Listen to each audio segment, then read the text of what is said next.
Alright, my name is Hannah Rush, and this is my presentation of the Ladykillers. So I started out with character development of Mrs. Wilberforce, and I really think that she is like the main, she is like the main character in this story, but she's not very, like, this scene that I'm depicting, she's not the biggest part in it, but I just wanted to show that she was all around a whole person, because she is loyal, she's responsible, and I use the color, this color of like rosy pink.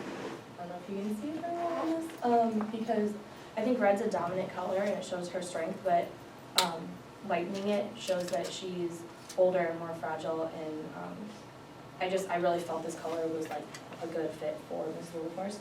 Then I started my character development of the professor, and I really like this shape of the triangle, like this like really super off balance, I think shows how shifty he really is like as a person. He's just not all there, like he's not stable, he's just really scheming the whole time. So, and my next character is Louis, and I kind of got this shape from him from, I wanted to stick to really simple shapes for all of my characters. So the shape of his head kind of, to me, represented like a hat or like a fedora-ish type shape.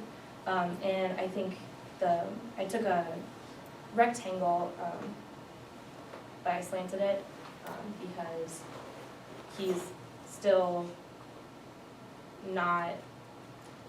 a shifty character, but he is more stable and grounded in his person. He's more of a stable person than the professor. Then I went to Major Courtney, and this is the shape that I kind of like got from him, and then Mr. Robinson in the corner, and then Louis was kind of easy to do. Not Louis, One Round was pretty easy for.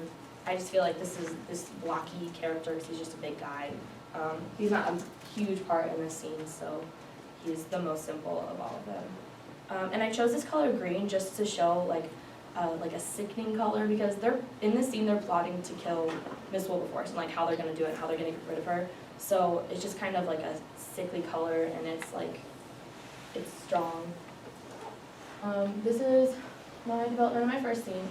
I decided to use gray instead of white, just because I want to show how eerie and dark the whole scene actually was.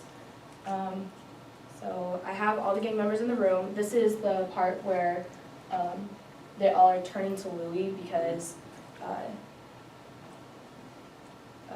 the professor says maybe someone with experience should kill her or whatever, or get rid of her. So like they're kind of focusing in on him, but it's also ironic because Miss Wilberforce is barging in the room at this time. So I'm going to show her coming in the background.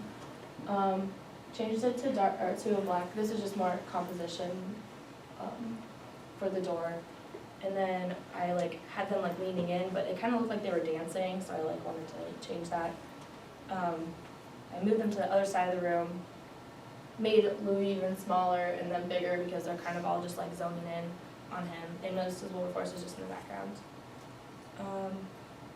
For my final scene, then I just made them bigger, Louis smaller, and moved the door over.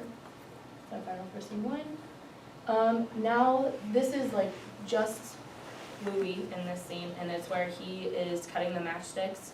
So like this is like them deciding their fate pretty much, like they have to pick. So I made him really big, matchsticks were really simple. And then I added a table in because he did cut it on a table, and I just wanted to add more things to the room. And I added a room to make it look like he wasn't just floating there. And I made the table pink because it's her house. And then I put them in the background because they're all watching him like as he's doing this, and they know what's about to happen. And then this is my last scene I started developing, and it's where he's holding them out for all the gang members to pick from. Just kind of made the room.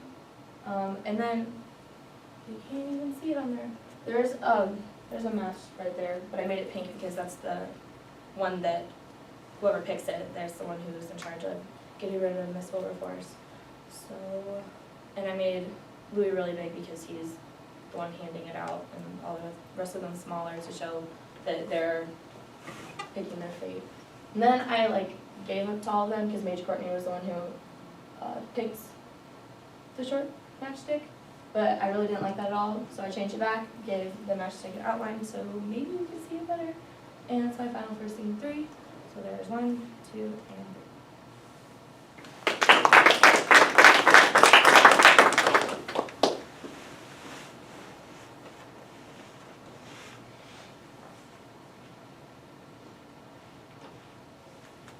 Any questions? I liked your second scene with the guys like just intently watching, but I think that you would have been able to achieve like that intenseness, I guess, by like, I don't know, leaning them forward in some way. Okay. In the second scene, I'd probably make the short match like the pink color too, so it like looks the same in the second and third slides. Okay. Candy, Candy. I was gonna say that. A little louder, Candy. I want to say that maybe you could have made the walls darker to increase intensity, because right now it just looks like white, just like the normal day. Okay.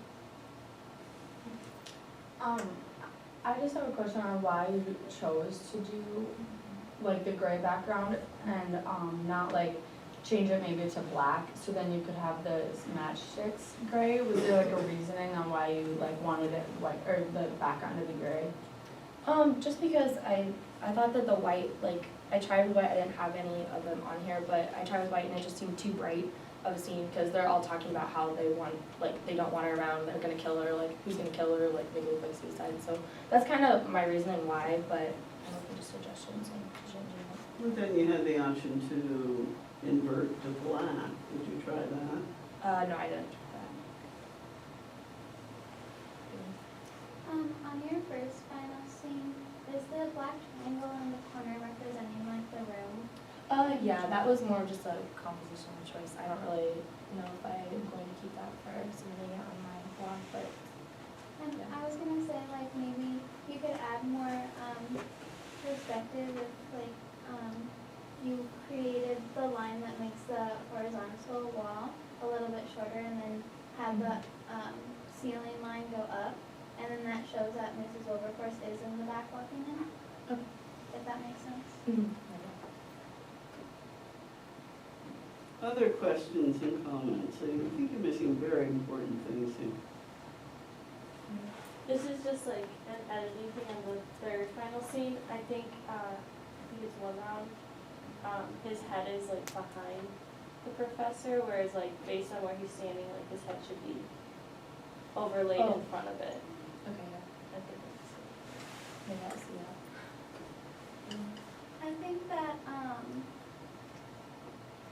maybe like going back, you could play with certain additions to the slides, because if you were explaining this to someone who didn't know the movie as well, you wouldn't really understand. Like obviously, like we all understand, but maybe like giving just some key points, like maybe making Mrs. Wilberforce stronger and then having her connect to the house or something like that. It's like I like the simplicity a lot, but I just feel like that it's a little bit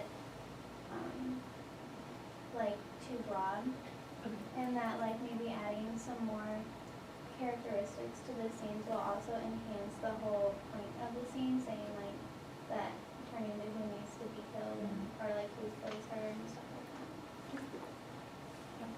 that. Throughout all the scenes, I'd change one round and make him bigger, because I don't see any of the scenes where he's the biggest character.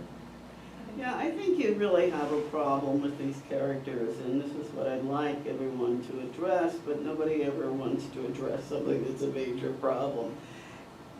It's fine to say, oh, I wanted to keep everything simple. Well, there are many ways to keep things simple. If you're going to deal with scenes in which the characters have to have or demonstrate different emotions or different levels of dominance in the thing. And if they're gonna actually have to do something like distribute matchsticks and get them, you need something more than just these shapes. And that is what I'm afraid is at the center of the problems you have, because it becomes a problem of sizing them. It becomes a problem of representing if that's matchsticks other than motion lines or whatever, you know.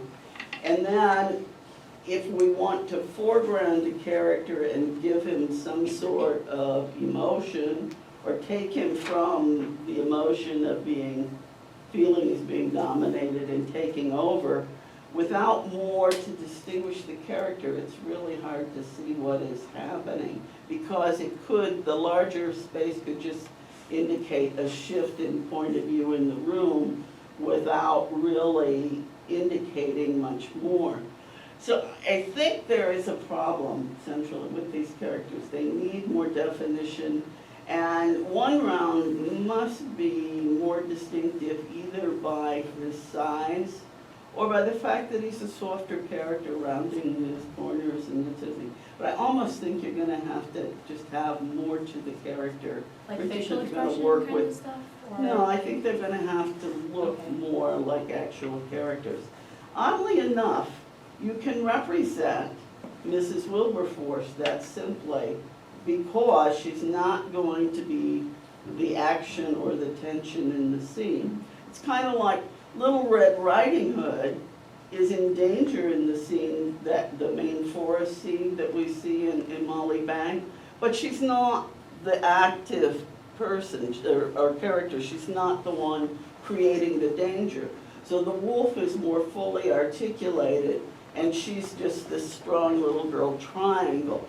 Now here, that works as the pink, round, sweet person who's really not the action of you, but you have a problem creating action with the gang. Did Abby have a comment there? Yeah, with the matchsticks, how they seem to kind of be floating or not having anything. If you had something to like the color green to have it like almost him holding it, Yeah. because that's the whole reason that like you don't know it's the short one, because like he holds the bottom. So I think if you have that at least, then it wouldn't look like they're just like Floating, lines yeah. in the Since air. I didn't put arms or any like facial Yeah. expressions, and I was really trying to keep it simple, I didn't want to like add like just like a random floating arm Yeah. like to one character in it. So Yeah, but you don't have to really even have the character in the picture. If the hand is foregrounded, holding the matches. Okay. You know, you can have a hand appear and we know what it is.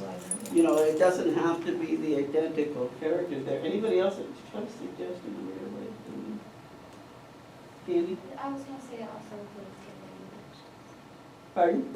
or include like something under the matchsticks. Yeah, if you have them under the hand, and you can also like put a little circle on the top so they look more like matches themselves too. And then you can fan them out like in a hand instead of having that character there.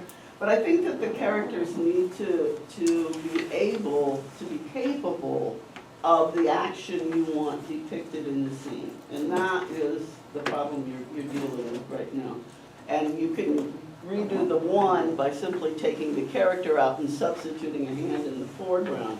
But how you're gonna make that work for the others, I'm not really sure. But you need to do some rethinking on the characters of the gang. Others? Any questions, comments?